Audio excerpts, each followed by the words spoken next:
உன் தேடல் நான் என்றால் தொலைவேன் சுகமாக. அத்தியாயம் 1. வசந்த் ஓர் அழகான இளைஞன். தனது 26வது வயதில் இருப்பவன். புசுபுசுவென்ற தலைமுடி. இவன் கண்களை பார்க்கும் எந்த பெண்ணும் இவனிடம் மயங்காமல் இருக்க முடியாது. வழவழவென்று ஷேவிங் செய்யப்பட்ட அவன் முகத்தில் உதட்டுக்கு மேலே அழகாக திருத்தி அமைக்கப்பட்டிருக்கும் மீசை அவனை இன்னும் அதிகப்படியான அழகானவனாக காண்பித்தது. 5½ அடிக்கு மேல் வளர்ந்திருந்த அவனிடம் ஒரு துருதுருப்பு இருந்தது. கம்பளி போர்வையை இழுத்தி போர்த்தியபடி தூங்கிக் கொண்டிருந்த வசந்த் அதை விலக்கிவிட்டு உள்ளங்கைகளை தேய்த்து கண்களில் ஒற்றிக்கொண்டு மெல்ல கண்களை திறந்தான். அருகிலிருந்த கடிகாரத்தை பார்த்தான் வசந்த். 6 மணி என்றது. எழுந்து பற்களை தேய்த்துவிட்டு காலை கடன்களை முடித்துவிட்டு தனது ட்ராக் சூட்டையும் டிஷர்ட்டையும் அணிந்து வீட்டை பூட்டிக் கொண்டு வெளியே வந்தான் வசந்த். வாசலில் இருந்த பாரிஜாத மரத்திலிருந்து பூக்கள் உதிர ஆரம்பித்திருந்தன. சூரிய ஒளி படப்பட அது தன்னிடம் உள்ள பாரிஜாத பூக்களை பூமி தாய்க்கு அர்ச்சனை செய்ய தயாராக இருந்தது. காதில் ஹெட்ஃபோனை வைத்து தான் சேமித்து வைத்திருந்த பாடல்களில் ஒன்றை தேர்ந்தெடுத்து இசைக்க வைத்தான். இசையை ரசித்தபடி தனது காலை எட்டி போட்டான். காலையில் பூக்களின் மீது மோதி அதன் வாசனையை எடுத்து சுமந்து கொண்டு முகத்தின் மீது வீசும் குளிர்ந்த காற்று ஒரு சின்ன புத்துணர்வை வசந்துக்கு தந்தது. வழியில் தென்படும் பழகிய முகங்கள், மரத்தில் தாவி குதித்து ஓடும் அணில்கள், சட்டென்று நம் முன் பறந்து செல்லும் பச்சை நிற கிளிகள், இவற்றையெல்லாம் பார்த்த வசந்துக்கு மனசுக்குள் ஒரு உற்சாகம் பிறந்தது. வசந்த் அந்த ஊருக்கு வந்து 15 நாட்கள் தான் ஆகியிருந்தன. நகரத்திலிருந்து 10 கிலோமீட்டர் தொலைவில் இருந்த அந்த குடியிருப்பில் வசந்த் ஒரு தனி வீடு எடுத்திருந்தான். மிகப்பெரிய நிலப்பரப்பிலிருந்த அந்த குடியிருப்பில் அநேகமாக அனைவரும் தனித்தனி வீடு கட்டியிருந்தனர். ஒரு சிலர் வேறு வேலை கிடைத்து செல்ல வசந்த் அந்த மாதிரி காலியான ஒரு வீட்டை பிடித்து அதில் குடியிருக்கிறான். வசந்த் தான் இருக்கும் இடத்திலிருந்து 10 நிமிட 2 சக்கர வாகன பயண தூரத்தில் இருக்கும் ஒரு தேசிய வங்கியில் பணிபுரிகிறான். வசந்த் வசிக்கும் அந்த நகரீயம் அவனுக்கு மிகவும் பிடித்திருந்தது. ஒரு பரபரப்பு இல்லாத இடமாக இருந்தது. 1-2 மளிகை கடைகள், காய்கறி பழங்கள் விற்கும் சில கடைகள், தனியான பால் விற்பனை நிலையங்கள், அதில் கிடைக்கும் அனைத்து வகையான பால் பிராண்ட் பாக்கெட்டுகள் என சகல வசதியும் இருந்தது. பரபரவென்று நகர சூழ்நிலையில் வசித்து வந்திருந்த அவனுக்கு இந்த அமைதி மிகவும் பிடித்திருந்தது. இடதுபுறம் திரும்பி அந்த சாலையில் சிறிது நடந்து ஒரு இறக்கமான சாலையில் நடந்தான் வசந்த். அந்த இடம் அந்த நகரியத்தின் கடைசி பகுதி. திடீரென அவன் முகத்தில் வந்து மோதியது மல்லிகை வாசம். கண்களை மூடி அந்த மல்லிகையின் வாசனையை உள்ளுக்குள் இழுத்து அனுபவித்தான். மெல்ல கண்களை திறந்த வசந்த் தன் முன்னே ஒரு பெண் நடந்து போய் கொண்டிருப்பதை பார்த்தான். தன்னைப் போலவே உடற்பயிற்சிக்காக தன் முன்னே நடந்து சென்று கொண்டிருக்கும் அந்த பெண்ணை பார்த்தான். வெள்ளை நிற பாட்டமும் மஞ்சள் நிறத்தில் டாப்ஸும் அணிந்து காலில் ஒரு ஸ்போர்ட்ஸ் ஷூவோடு நடந்து கொண்டிருந்தாள் அந்த பெண்.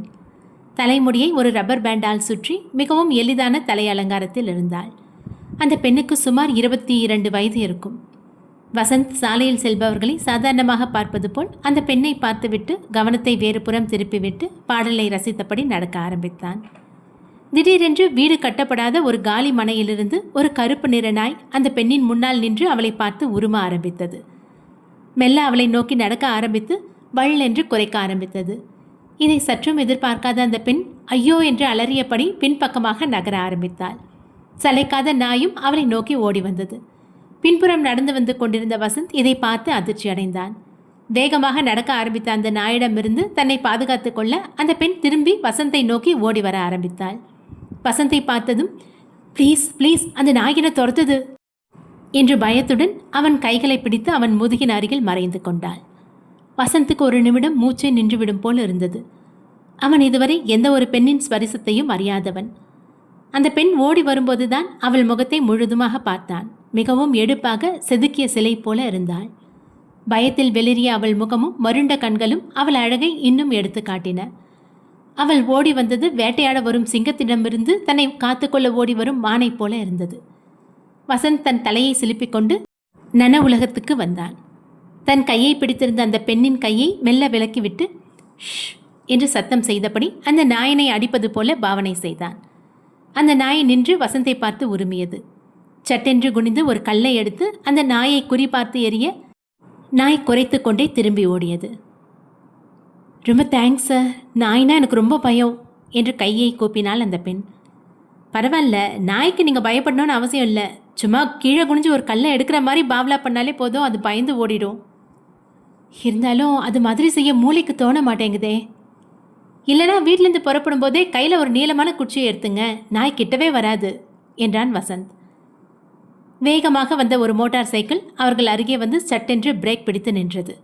அந்த பைக்கின் மேல் வசந்தின் வயதை ஒத்த ஒருவன் அமர்ந்திருந்தான். வசந்திற்கு மிக அருகில் நின்று கொண்டிருந்த அந்த பெண் சட்டென்று அவனை விட்டு விலகினாள். அவள் கண்களில் ஒரு கலவரமும் உடம்பெங்கும் ஒரு பதட்டமும் தெரிந்தது. மோட்டார் சைக்கிளின் மேல் இருந்தவன் பார்ப்பதற்கு ஒரு முரடனை போல இருந்தான்.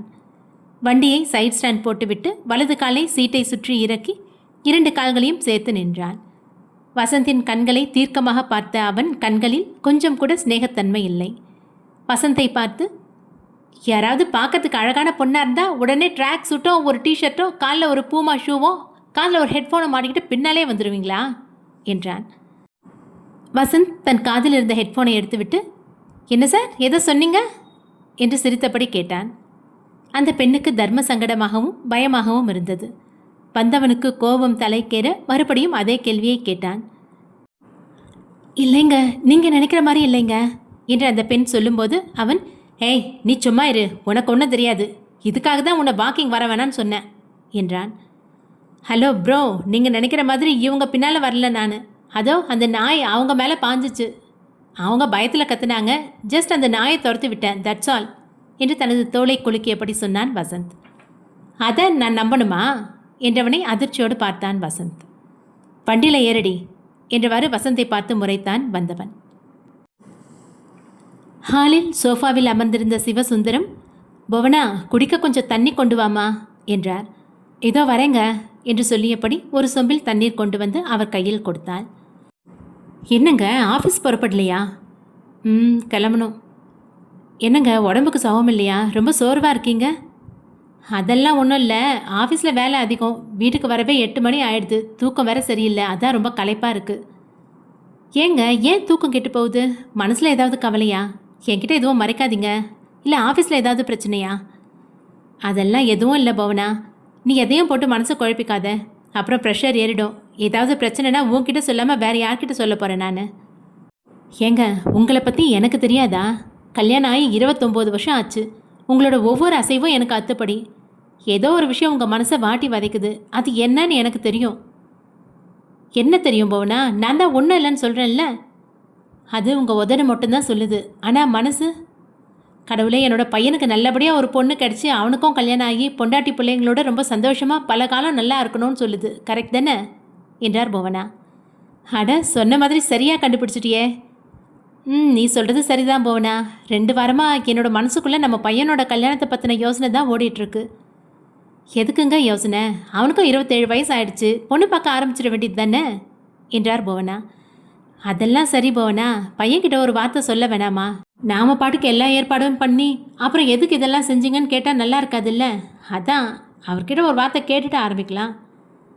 எதுக்குங்க அவங்ககிட்ட கேட்கணும்? நாம் அவனுக்கு என்ன நல்லது பண்ணாமல் கெட்டதாக செய்ய போகிறோம்? இல்லை பவனா, யாருமே கண்டிப்பாக அவங்க குழந்தைங்களுக்கு கெட்டது செய்ய மாட்டாங்க. ஆனால் இது அந்த காலம் மாதிரி இல்லை. பசங்களோட விருப்பை கேட்டுட்டு தான் அவங்க சம்மந்தமான எந்த விஷயத்தையும் முடிவு செய்யணும். அதுதான் எல்லாருக்கும் நல்லது.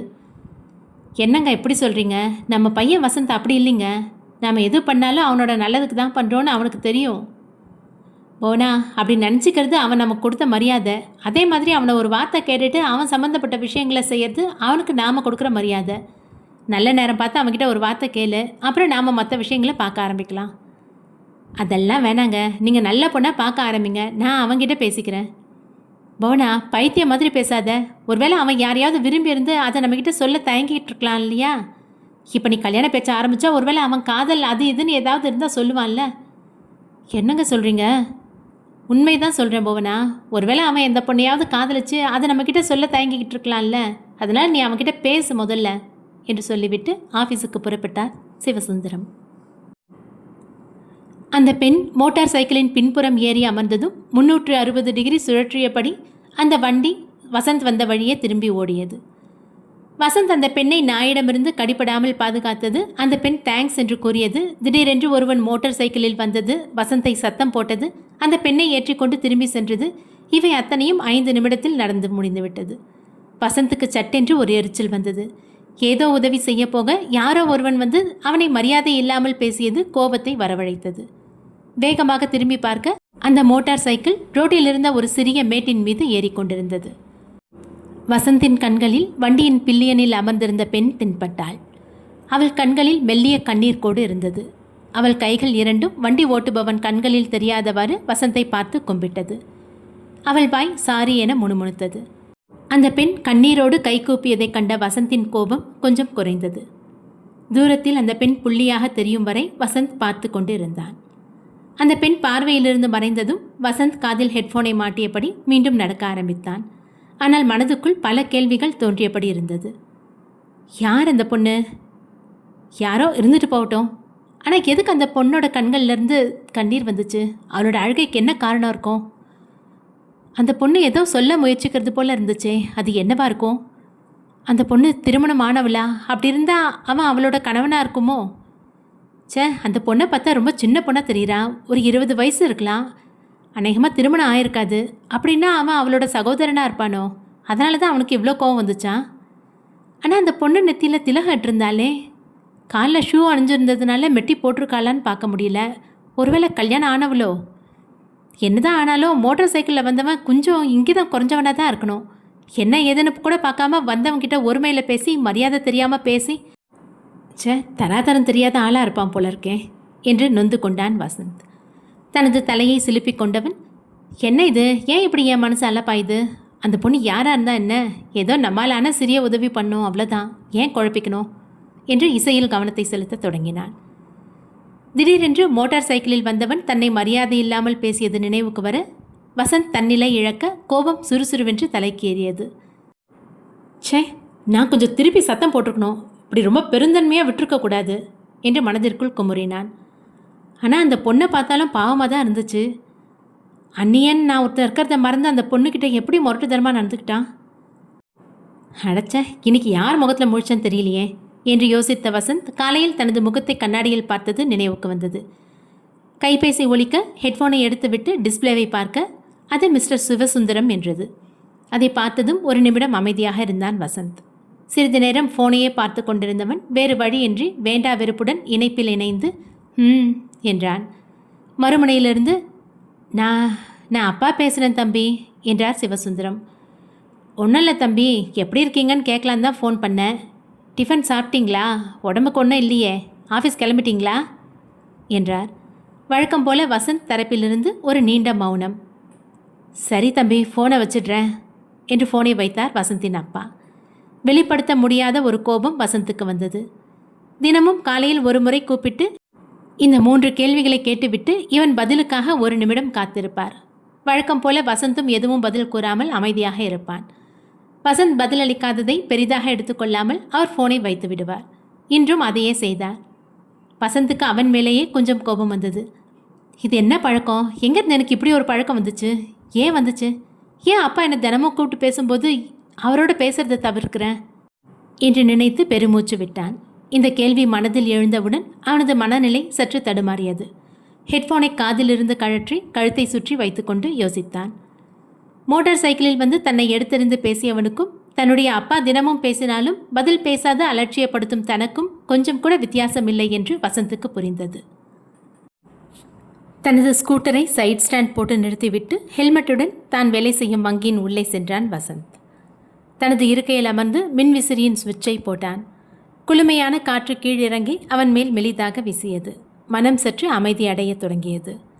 காலையிலிருந்து தொடர்ந்து நடந்த நிகழ்ச்சிகள் அவன் கண்முன் வந்து தோன்றியது. சலனமே இல்லாமல் சென்று கொண்டிருக்கும் ஒரு நீரோடையில் யாரோ ஒருவன் கல்லெறிந்து விட்டு போனது போல் இருந்தது. ஒரு பெண்ணுக்கு உதவியது, புரியாமல் ஒருவன் தன்னை திட்டியது, அப்பா கூப்பிட்டது, தான் பதில் பேசாமல் உதாசீனப்படுத்தியது என்று எல்லாம் மின்னல் வேகத்தில் கண்முன் வந்து போனது. எக்ஸ்கியூஸ் மீ சார் என்று குரல் கேட்டு வசந்த் நிமிர்ந்து பார்த்தான். காலையில் வாக்கிங் சென்றபோது அவன் உதவிய அதே பெண் நின்றிருந்தாள்.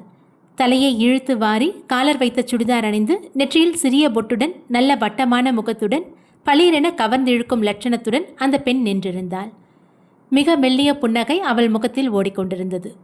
உச்சந்தலையில் அவள் இட்டிருந்த செந்தூரம் அவளை திருமணமானவள் என்று சொல்லியது. வசந்த் தனது முகத்தில் சிரிப்பை உதிரவிட்டு எஸ் மேடம் சொல்லுங்க என்றான். அவள் முகத்தை பார்த்தபோது அவள் இடது கன்னத்தில் யாரோ அடித்த தழும்பு சிகப்பாக வரி வரியாக தெரிந்தது. ஒரு நிமிடம் வசந்துக்கு மனதிற்கு மிகவும் கஷ்டமாக இருந்தது. ஆனால் அதை காட்டிக்கொள்ள முடியாத நிலைமையில் இருந்தான். மனதுக்கு என்னமோ சங்கடமாக இருந்தது. அப்பொழுதுதான் அந்த பெண்ணின் கண்களை பார்த்தான். அழுது அழுது சற்றே அந்த கண்கள் சிவந்திருந்தன. பதில் வராமல் போகவே, எஸ் மேம், சொல்லுங்க, என்ன உதவி செய்யணும் என்றான். சார், எனக்கு ஒரு சேவிங்ஸ் பேங்க் அக்கௌண்ட் ஓப்பன் பண்ண முடியுமா? கொஞ்சம் உதவி செய்ய முடியுமா என்று கேட்டாள் அந்த பெண். கண்டிப்பா என்று சொல்லி 2 படிவங்களை கொடுத்து, இதை ஃபில் பண்ணி கொடுங்க, கூடவே உங்கள் ஆதார், பேன், 2 ஃபோட்டோ கொடுங்க, ஒரு 500 ரூபாய் கட்டிடுங்க, உடனே அக்கௌண்ட் ஓப்பன் பண்ணிடலாம் என்றான் வசந்த். அரை மணி நேரம் கழித்து அந்த பெண் தனது படிவங்களை பூர்த்தி செய்து வசந்த் கேட்டிருந்த தகவல்களுடன் அவனிடம் கொடுத்தாள். காலை நேரம் என்றதால் இன்னும் வங்கிக்கு ஆட்கள் வர துவங்கவில்லை. 2-3 வாடிக்கையாளர்கள் மட்டுமே இருந்தனர். வசந்த் அந்த படிவத்தை வாங்கி எல்லாவற்றையும் சரிபார்க்க ஆரம்பித்தான். வாடிக்கையாளரின் பெயர் என்ற இடத்துக்கு நேரே திவ்யா ராஜன் என்றிருந்தது. கணவனின் பெயர் என்ற இடத்துக்கு எதிரே ராஜன் என்றிருந்தது. எல்லா விவரங்களையும் படித்த பின் சரிபார்த்து ஒரு செலான் எடுத்து அதில் 500 ரூபாய் கட்டுவதாக எழுதி கொடுத்து கேஷியரிடம் பணம் கட்ட சொன்னான். அதன் பின் அந்த பெண்ணிடம் பாஸ்புக் கொடுத்துவிட்டு, மேடம், இன்னும் 1 மணி நேரத்தில் உங்கள் அக்கௌண்ட் ஆக்டிவ் ஆகிடும். நாளைக்கு நீங்கள் வந்தால் ATM card, net banking, login, அப்புறம் பாஸ்வேர்டு இதெல்லாம் வாங்கிக்கலாம் என்றான். நாளைக்கு எத்தனை மணிக்கு வரணும் என்றாள் திவ்யா. நாளைக்கு நீங்கள் காலையில் 10 மணிலேருந்து மத்தியானம் 2 மணிக்குள்ளே எப்போ வேணால் வரலாம். இதே நேரம் வந்தால் கூட்டம் இருக்காது என்றான். தேங்க்ஸ் சார் என்று சொல்லி ஒரு சோகமான புன்னகையை பரிசளித்துவிட்டு நடக்க ஆரம்பித்தாள் திவ்யா. கொஞ்சம் கொஞ்சமாக வாடிக்கையாளர்கள் வர வர வசந்துக்கு வேலை சூடு பிடித்தது. மேனேஜர் வந்து ஒரு ஃபைலை கொடுத்து, இந்த கஸ்டமருக்கு லோன் சேங்ஷன் ஆயிடுச்சு, அவருக்கு தகவல் சொல்லிடுங்க வசந்த் என்றார். சிறிது நேரம் கழித்து வசந்த் அவர் தந்த எண்ணுக்கு ஒரு தகவல் அனுப்பினான். ஒரு நொடியில் அவன் மொபைலுக்கு ஒரு மெசேஜ் வந்து விழுந்தது. தேங்க்ஸ் அண்ட் சாரி என்றிருந்தது. லோன் மெசேஜ் அனுப்பியதற்கு வந்த பதில் என்று வசந்த் வேலையில் மூழ்கினான். 1 மணி நேரம் கழித்து வாடிக்கையாளர் எண்ணிக்கை குறைய கொஞ்சம் மூச்சு விட நேரம் கிடைத்தது வசந்துக்கு. எழுந்து சென்று தண்ணீர் குடித்துவிட்டு மெல்ல நடைபயின்றான் வசந்த். சட்டென்று ஒரு மின்னல் வெட்டியது போன்று ஒரு நினைவு வந்தது வசந்துக்கு. நான் லோன் சேங்ஷன் ஆயிடுச்சுன்னு அனுப்பின தகவலுக்கு தேங்க்ஸ் மட்டும்தானே பதில் வந்திருக்கணும், எதுக்கு சாரின்னு கூடவே ஒரு மெசேஜ் என்ற எண்ணம் வந்ததும் சட்டென்று தனது மொபைலை எடுத்து தேட ஆரம்பித்தான் வசந்த். தேங்க்ஸ் அண்ட் சாரி என்ற மெசேஜ் வந்த எண் புதிதாக இருந்தது. இது யாராக இருக்கும் என்று யோசித்தான் வசந்த். சரி, அந்த எண்ணுக்கு திருப்பி மெசேஜ் அனுப்பி கேட்டுடுவோம் என்று முடிவு செய்து, யார் இது என்று மெசேஜ் செய்தான். சிறிது நேரத்தில், இன்று காலையில் நான் என்னை கடிக்காமல் காப்பாற்றியதற்கும் வங்கியில் கணக்கு துவங்க உதவியதற்கும் தேங்க்ஸ். அதேபோல என்னை கூட்டிக் கொண்டு போக வந்தவர் உங்களிடம் மரியாதை குறைவாக பேசியதற்கு சாரி என்ற பதில் திரும்பி வந்தது.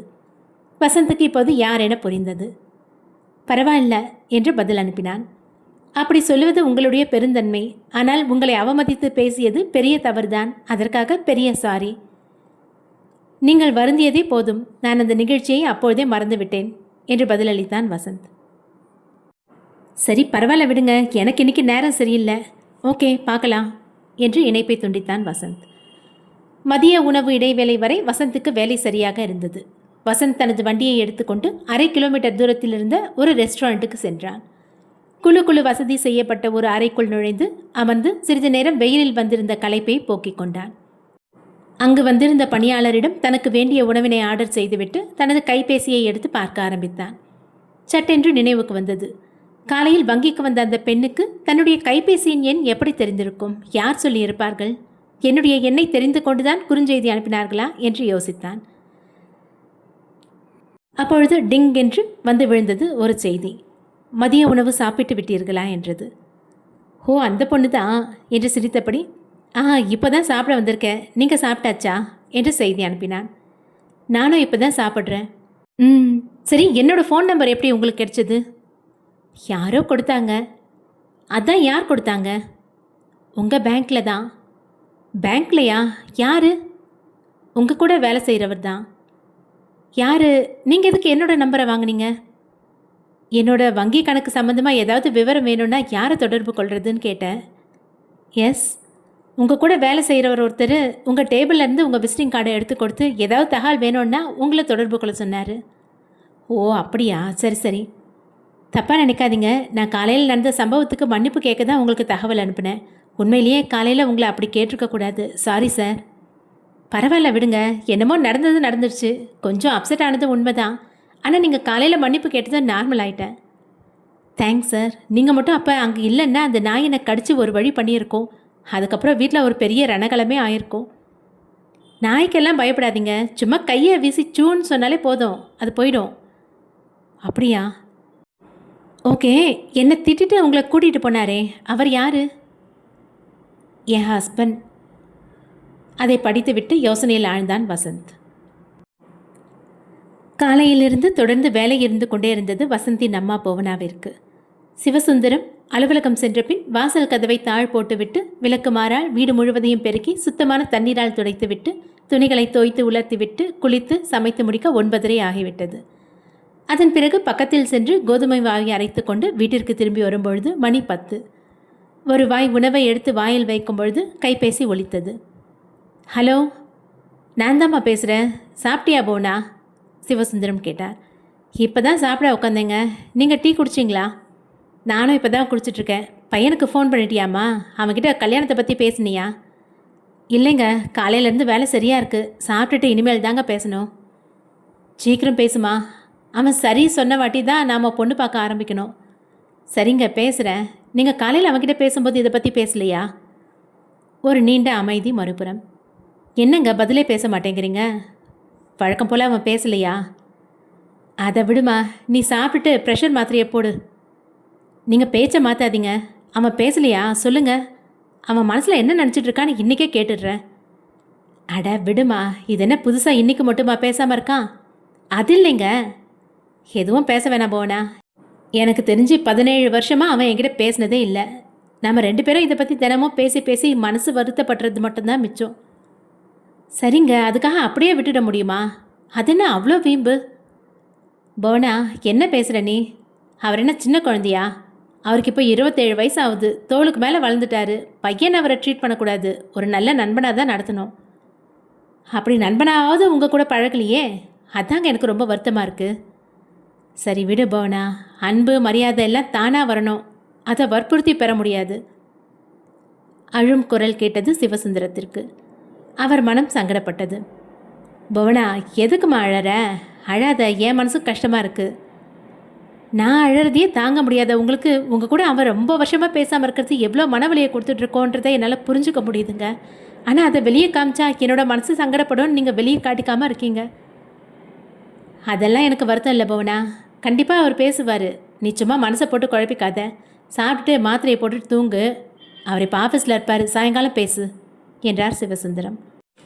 ஏங்க, அவன் உங்கள் கூட பேசாமல் இருக்கிறதுக்கு அநேகமாக வேணாம் புவனா, இதுக்கு மேலே எதுவும் பேச வேணாம், அமைதியாக இரு.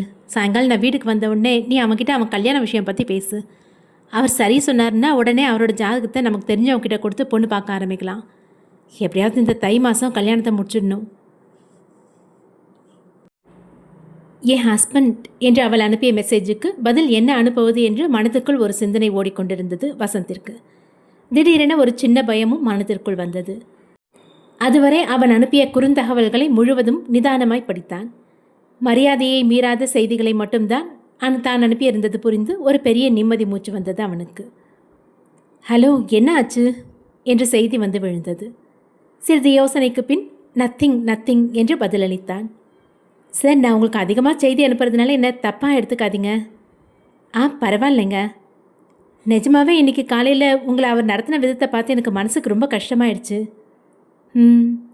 இன்னைக்கு காலையில் உங்களை பேங்க்கில் பார்த்தப்போ ஒரு அரசு ஊழியரை இவ்வளோ மோசமாக நடத்திட்டாரேன்னு எனக்கு இன்னும் குற்ற உணர்வு அதிகமாகிடுச்சு. பரவாயில்லைங்க. இல்லைங்க, என்ன இருந்தாலும் அவர் அவங்கக்கிட்ட அப்படி நடந்திருக்கக்கூடாது. அதுக்காக உங்ககிட்ட மனசார மன்னிப்பு கேட்க தான் உங்களுக்கு மெசேஜ் பண்ணேன். பரவாயில்லைங்க, நான் அது எப்போவோ மறந்துட்டேன் மேடம். நீங்கள் என்ன மேடம்னு கூப்பிட வேணாம் சார், திவ்யானே பேர் சொல்லி கூப்பிடலாம். சரிங்க திவ்யா மேடம். பார்த்தீங்களா, இன்னும் மேடம்னே கூப்பிடுறீங்க. உடனே இப்படி பேரை சொல்லி கூப்பிட முடியும்? அது மரியாதை இருக்காது. நீங்கள் கூட என்ன சார்னு கூப்பிட வேணாம். அப்படி கூப்பிட்டா என்னமோ ஒரு வயசானவரை கூப்பிட்ற மாதிரி இருக்குது. Just call me Vasanth. I will try. நீங்கள் கோச்சிக்கலன்னா ஒன்று கேட்கலாமா திவ்யா மேம்? காலையில் நீங்கள் பேங்க்குக்கு வந்தப்போ ஃபோட்டோ வெரிஃபிகேஷனுக்காக உங்கள் முகத்தை பார்த்தேன். உங்கள் கன்னத்தில் ஐம் சாரி, கேட்கக்கூடாதுன்னா நான் கேட்கல. பட் அது மார்னிங் என்னால் உங்களுக்கு ஏற்பட்ட ஒரு சங்கடத்தினாலையா? வீட்டுக்கு வந்த உடனே அவர் கொடுத்த பரிசு ஒரே ஒரு அரை பொறி கலங்கி போச்சு. வசந்துக்கு ஒரு நிமிடம் என்ன பதில் சொல்வதென்று புரியவில்லை. சிறிது யோசனை செய்த பின் பதில் அடிக்க ஆரம்பித்தான். ஐ டு நாட் அண்டர்ஸ்டாண்ட். எதுக்கு இப்படி? நீங்கள் ஒன்றும் தப்பு பண்ணலையே. விடுங்க வசந்த், அது என்னோட தலையெழுத்து. புரியல திவ்யா மேடம். உங்களுக்கு எப்படி சொல்கிறதுன்னு தெரியல. திவ்யா மேம், நான் சம்பவம் நடந்த இடத்துல இருந்ததால் கேட்குறேன். என்னால் எதுவும் பிரச்சனை இல்லையே. நான் ஜஸ்ட் ஒரு சின்ன ஹெல்ப் மட்டும்தான் பண்ணேன். சரி வசந்த் சார், லன்ச் டைமில் உங்களை ரொம்ப தொந்தரவு பண்ணிட்டேன். சாப்பிடுங்க, பை என்ற செய்தி வசந்தின் மொபைலுக்கு வந்தது. சர்வர் உணவு தட்டை வைத்துவிட்டு, சார் ஏதாவது வேணும்னா கூப்பிடுங்க என்று சொல்லி நகர்ந்தவுடன் வசந்த் பை மேம் என்று தகவல் அனுப்பிவிட்டு சாப்பிட ஆரம்பித்தான். வசந்த் மதிய உணவு அருந்திவிட்டு வங்கிக்கு சென்று வேலையெல்லாம் முடித்துவிட்டு வீட்டுக்கு சென்று இரவு உணவு அருந்திவிட்டு டிவியை போட்டுவிட்டு நாற்காலியில் அமர்ந்தான். மனம் போனபடி சேனல்களை மாற்றியபடி இருந்தாலும் வசந்தின் மனது மட்டும் காலையிலிருந்து நடந்த நிகழ்ச்சிகளையே அசை போட்டபடி இருந்தது. தனது வாழ்வில் இப்படி ஒரு நிகழ்வு நடந்ததாக அவனுக்கு நினைவில்லை. திவ்யாவை நினைத்து மனது ஏனோ கவலைப்பட்டது. திவ்யா யார் என்று வசந்துக்கு தெரியாது. ஏதோ ஒரு சிறிய உதவி செய்ய போக அவளின் கணவன் தன்னை திட்டியது மட்டுமில்லாமல் மனைவியையும் அடித்துள்ளானே. என்ன மனிதன் அவன்! பெண்களை ஆண்கள் அடிப்பதாக கேள்விப்பட்டிருக்கிறான், படித்திருக்கிறான். ஆனால் இன்றுதான் நேரில் பார்க்கிறான். கைபேசி ஒலிக்க டிவியின் ஒலியை சத்தம் இழக்க செய்துவிட்டு, ஹலோ வசந்த் ஹியர் என்றான். என்னடா எடுத்த உடனே ஹலோ மாயா எப்படி இருக்கேன்னு சந்தோஷமாக கூப்பிடுவேன்? இன்னைக்கு என்னடா என்னமோ ஆஃபீஸ் கால் பேசுகிற மாதிரி பேசுகிற என்று குரல் ஒலித்தது. மாயா பேசுகிறாள் என்று அறிந்த வசந்துக்கு திடீரென உற்சாகம் பிறந்தது. ஹாய் மாயா, எப்படி இருக்க? ஏன் ஒரு வாரமாக கூப்பிடல? இது வசந்த், இப்போ தான் உன்னோட குரலில் அந்த உற்சாகம் இருக்குது. சாப்பிட்டியா வசந்த்? என்னடா வசந்த், செட்டில் ஆகிட்டியா? ஓசூர் சின்ன ஊராமே, வீடு கிடச்சிதா? எவ்வளோ வாடகை? ஏரியா நல்லா இருக்கா? பிரான்ச் எப்படி? சொல்கிறேன் மாயா, இப்படி வரிசையாக கேள்வி கேட்டால் எப்படி? சரி நீ சொல்லு. வசந்த், நம்ம 2 பேரும் கல்யாணம் பண்ணிக்கலாமா என்றாள் மாயா. அவள் திடீரென கேட்டதால் வசந்தால் பதில் ஏதும் சொல்ல முடியவில்லை. ஒரு நீண்ட மௌனம் இருவரிடையிலும் நிலவியது. மூச்சை உள்ளிழுத்து மெல்ல வெளியே விட்ட வசந்த், என்ன மாயா, என்னாச்சு? பொசுக்குன்னு இப்படி கேட்டுட்ட? இல்லை வசந்த், கொஞ்ச நாளாக என்னோட மனசுக்குள்ளே ஓடிட்டுருக்க ஒன்று தான் இது. என்ன சொல்கிற மாயா? ஆமாம் வசந்த், வீட்டில் எனக்கு மாப்பிள்ளை பார்க்க ஆரம்பிச்சிட்டாங்க. சட்டுன்னு எனக்கு ஒரு பயம் வந்துடுச்சு. என்ன பயம்? என்ன பயமா? வசந்த், இத்தனை நாளாக நான் சுதந்திரமாக இருந்தேன். நான் உண்டு, என்னோட ஆஃபீஸ் வேலை உண்டுன்னு இருந்தேன். எதை பற்றியும் கவலைப்படாமல் ஒரு சுதந்திர பறவையாக இருந்தேன். இப்போ திடீர்னு கல்யாணம்னு சொன்ன உடனே என்னோட எதிர்காலத்தை நினச்சி பயம் வந்துருச்சு. என்ன மாயா, சின்ன குழந்தை மாதிரி பேசுகிற? உனக்கு இப்போ கல்யாணம் பண்ணிக்கிற வயசு தானே? உனக்கு கல்யாணம் பண்ணி வச்சு அழகு பார்க்கணுன்னு உன்னோட அப்பா அம்மாவுக்கு ஆசை இருக்காதா? வசந்த், நான் கல்யாணம் பண்ணிக்க மாட்டேன்னு சொல்லலையே. அப்போ பண்ணிக்க வேண்டியது தானே? வசந்த், அப்பா அம்மா பார்க்குற ஒரு பையனை நான் கல்யாணம் பண்ணிக்கிறேன்னு வச்சுக்கோ. ஒருவேளை கல்யாணத்துக்கு அப்புறம் எனக்கும் அவனுக்கும் மனசு ரீதியாக ஒத்து போகலன்னு வச்சுக்கோ. அப்புறம் வாழ்க்கையே நரகமாயிடும்ல. முட்டாள் மாதிரி பேசாத மாயா. இல்லை வசந்த், யோசனை பண்ணி தான் பேசுகிறேன். ஒருவேளை கல்யாணத்துக்கு அப்புறம் என்னோடய வாழ்க்கை சரியில்லாமல் போனால் அதனால் பாதிக்கப்பட போகிறது என்னோட அப்பாவும் அம்மாவும் தான் வசந்த். நீ ரொம்ப எதிர்மறையாக நினைக்கிற மாயா. என்னாச்சு உனக்கு? நீ இப்படியெல்லாம் பேசக்கூடியவில்லையே. என்னோட வாழ்க்கைன்னு வரும்போது ஒருவேளை நான் பயப்படுறேனோ என்னவோ தெரியல. ஆனால் இப்போ என் மனசு முழுக்க பயம்தான் நிறையா இருக்குது. அதான் தெரியாத ஒருத்தரை ஏன் கல்யாணம் பண்ணிக்கணும்னு தோணுச்சு. அதனால் அப்போ தான் வசந்த் என்னோட மரமண்டைக்கு ஒன்று உதிச்சுது. அது என்னென்னா, நான் உன்னை ஏன் கல்யாணம் பண்ணிக்கக்கூடாது? உனக்கும் என்னை 5 வருஷமாக தெரியும். உனக்கு பிடிச்சது பிடிக்காதது எல்லாம் எனக்கு தெரியும். ஸோ அதனால தான் வசந்த், யாரையோ கல்யாணம் பண்ணிக்கிறதுக்கு பதில் என்னை முழுசாக தெரிஞ்சிருக்க உன்னை பண்ணிக்கலான்னு தோணுச்சு.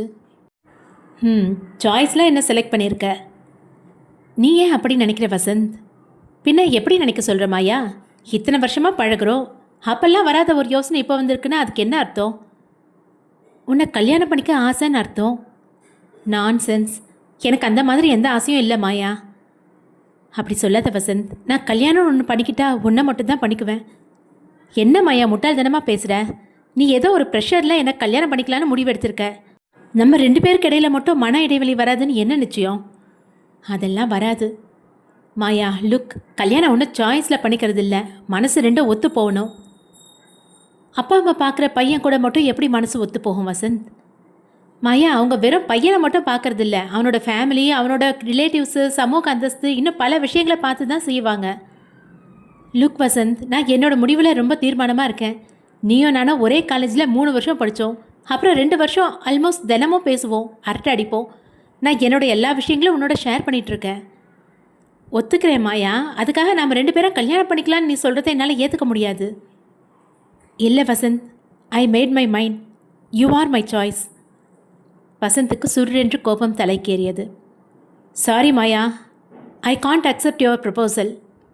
ஏன் வசந்த்? மாயா, நீ என்ன ஒரு சாய்ஸாக வச்சு தான் கல்யாணம் பண்ணிக்கிறேன்னு சொல்கிறியே தவிர ஒரு அன்பினாலேயோ இல்லை காதல்னாலேயோ கல்யாணம் பண்ணிக்கிறேன்னு சொல்லலை. அப்படி இல்லை வசந்த். சாரி மாயா, எனக்கு உன்னை கல்யாணம் பண்ணிக்க முடியாது என்று சொல்லி ஃபோனை துண்டித்தான் வசந்த்.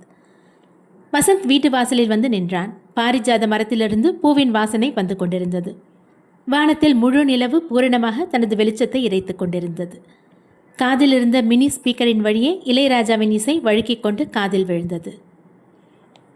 என்ன ஒரு மோசமான நாள் இன்னைக்கு என்று தலையை சிலுப்பிக் கொண்டான் வசந்த். காலையிலிருந்து இப்பொழுது மாயா பேசிய வரை அனைத்தும் மனதில் வேகமாக வந்து போனது. ஏதோ வேண்டத்தகாத நிகழ்வுகள் நடக்கப் போவது போல் அவனுடைய உள்ளுணர்வு சொல்லியது. வாசல் கதவை தாழ் போட்டுவிட்டு வீட்டிற்குள் வந்து சோஃபாவில் அமர்ந்தான் வசந்த்.